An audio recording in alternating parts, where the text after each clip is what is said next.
السلام عليكم ورحمة الله وبركاته. دلوقتي احنا على لسان البحر.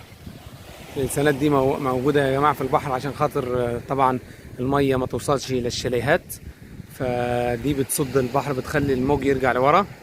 شايفين المنظر الجميل؟ انا مهما اوصف ومهما اتكلم مش عارف انا اقول لكم ايه الصراحة. المنظر بيعبر عن نفسه.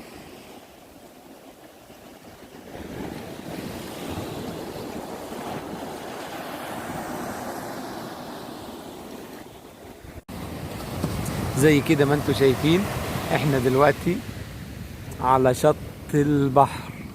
شايفين الجمال؟ طبعا يا جماعة، اللي عنده اكتئاب او عنده طاقة سلبية نفسه يخرجها، يجي يقعد على شط البحر على الرملة. طبعا وانتوا عارفين طبعا الرملة المالحة بتعمل ايه في جسم البني ادم، بتطلع الطاقة السلبية. شوفوا ازاي.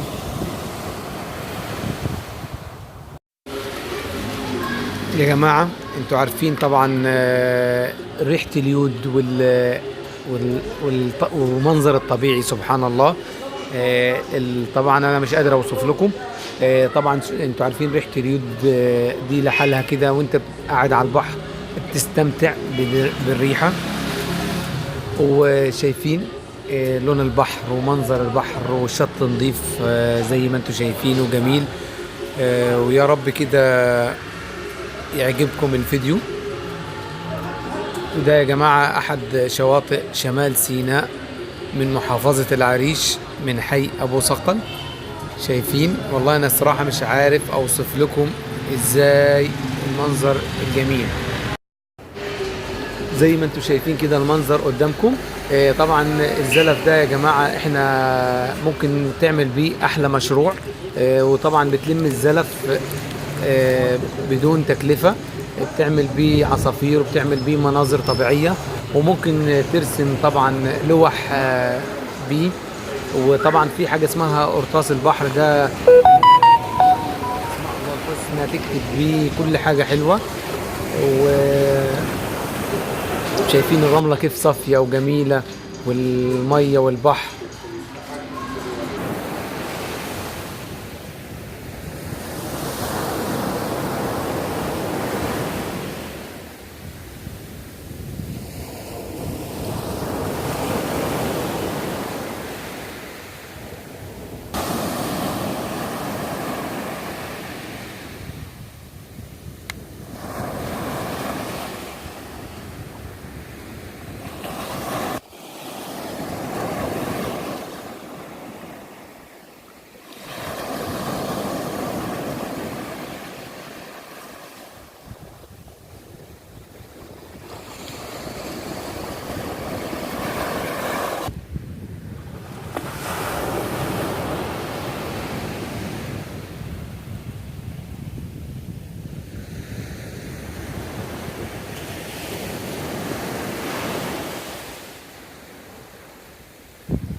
شايفين خير البحر؟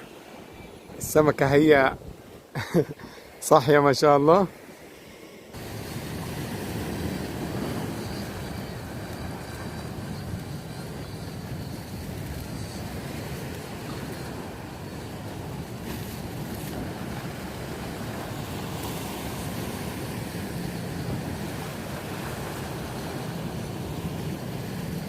ده خير بحرنا يا جماعة.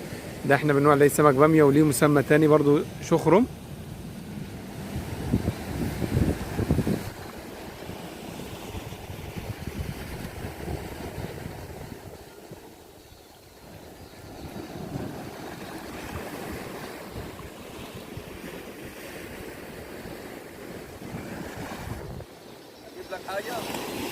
شايفين ازاي اهو بنصطاد طبعا بالصنارة. الريس اياد اهو.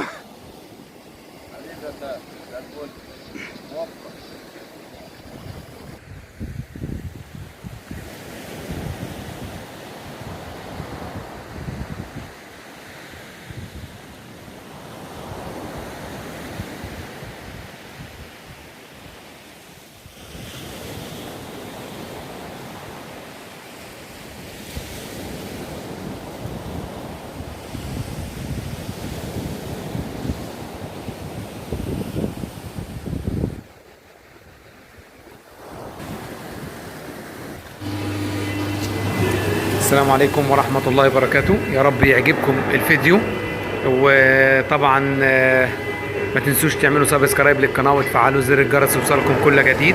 واحنا طبعا كده وريناكم طبعا بحر شمال سيناء بجماله والمتعة بتاعته، وشايفين ازاي البحر جميل وصافي. والسلام عليكم ورحمة الله.